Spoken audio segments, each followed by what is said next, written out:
Cat animation করার জন্য প্রথমে আমাদেরকে যেতে হবে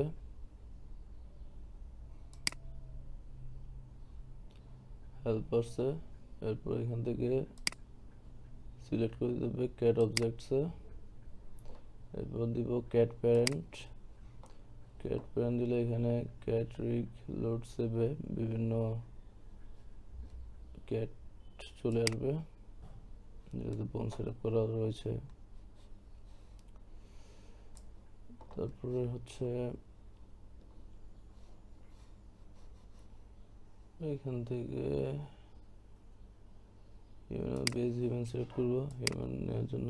তারপরে এখান থেকে ড্র্যাগ অ্যান্ড ড্রপ করলে, ড্র্যাগ করে ছেড়ে দিলেই ক্যারেক্টার চলে আসবে। এখন এই ক্যারেক্টারকে হারানোর জন্য এটাকে হচ্ছে আমরা ডামি নিতে হবে। একইভাবে হেল্পার্স স্ট্যান্ডার্ড ডামি, ডামিটা এখানে আঁকবো। একে হচ্ছে শিফট এ দিব, শিফট এ দিয়ে হচ্ছে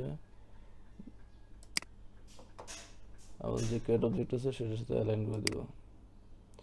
এরপর এটাকে লিঙ্ক করে দিব, লিঙ্ক। আর আমরা হচ্ছে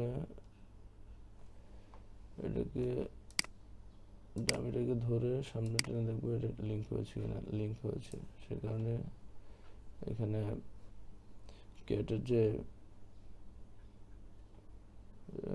ট্রায়াঙ্গেলটি রয়েছে সেটি ডামির সাথে চলে গিয়েছে। তো এখন হচ্ছে আমরা লাইন ক্রিয়েট করব টপ ভিউ থেকে। আমরা ক্যাটটিকে এই লাইনের মধ্যে হাঁটাবো।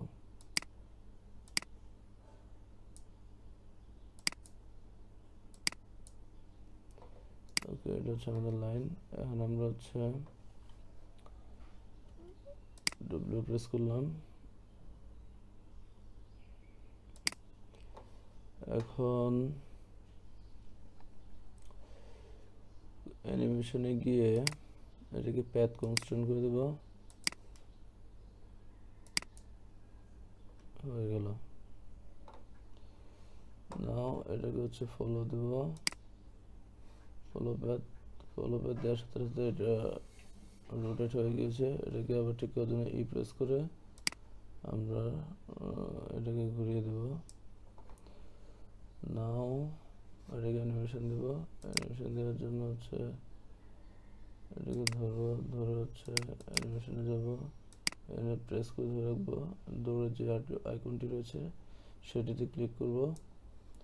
এরপর এখানে set up slash animation mode toggle রয়েছে, এখানে প্রথমে একবার ক্লিক করব। প্রথম ক্লিকে হয়তো বা কাজ করবে না, যে কাজ করেছে। এই যে এটা হচ্ছে আমাদের ক্যাট অ্যানিমেশন সেট আপ।